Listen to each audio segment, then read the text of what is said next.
Di era digital seperti sekarang, internet bukan hanya tempat mencari informasi, tapi juga bisa menjadi tempat yang tidak aman bagi sebagian orang.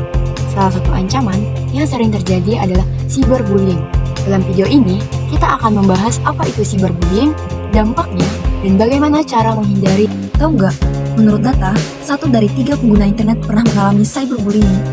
Apa sih itu cyberbullying? Cyberbullying adalah bentuk perundungan yang terjadi di dunia maya, seperti di media sosial, chat, game online, atau platform lainnya. Berbeda dengan bullying biasa, cyberbullying bisa terjadi kapan saja dan sulit dihindari karena internet selalu aktif. Banyak orang tidak menyadari bahwa tindakan mereka di internet bisa menyakiti orang lain. Contoh-contoh cyberbullying. Yang pertama, komentar kebencian. Misalnya, seseorang meninggalkan komentar jahat atau menghina di media sosial. Yang kedua, penyebaran rumor atau hoax.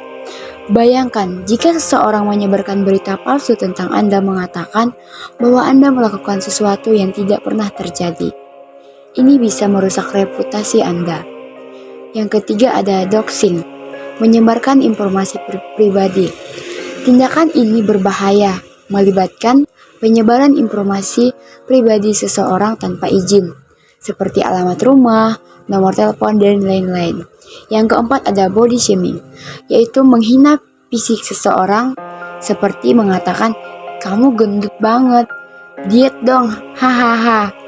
Yang kelima ada hate speech, ujaran kebencian. Ujaran kebencian berdasarkan ras, agama, gender, atau orientasi seseorang. Yang keenam pengancaman, mengirimkan pesan berisi ancaman seperti hati-hati, aku akan menyebarkan rahasiamu, atau tunggu saja kamu hari Senin, aku akan membalasmu. Cyberbullying tidak hanya terjadi di dunia maya, tapi juga berdampak besar di dunia nyata. Berikut ini adalah dampak-dampak cyberbullying. Yang pertama, dampak mental dan emosional. Korban bisa saja mengalami stres, kecemasan, bahkan depresi, merasa takut, malu, atau kehilangan rasa percaya diri. Dalam kasus ekstrim, cyberbullying bisa menyebabkan seseorang merasa putus asa hingga berpikir untuk mengakhiri hidupnya. Kedua, dampak sosial.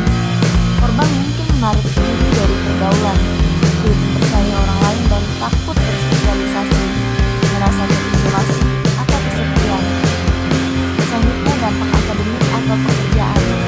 Korban mungkin kehilangan fokus belajar atau bekerja, menurunkan prestasi atau produktivitas.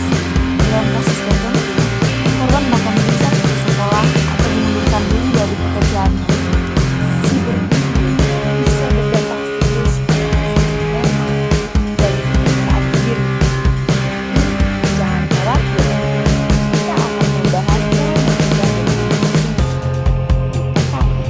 jangan merespon provokasi. Biasanya, pelaku cyberbullying hanya ingin memancing emosi kita. Kalau kita merespon, mereka justru semakin bersemangat. Jadi, yang terbaik adalah jangan balas komentar atau pesan negatif mereka. Yang kedua, laporkan dan blokir pelaku. Hampir semua platform media sosial punya fitur laporkan dan blokir. Gunakan fitur ini untuk mencegah mereka melakukan lebih lanjut. Yang ketiga, simpan bukti. Kalau cyberbullying semakin parah, penting untuk menyimpan bukti seperti screenshot atau rekaman.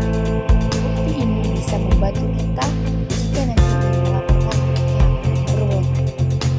Yang keempat, cari dukungan. Jangan hadapi ini sendirian.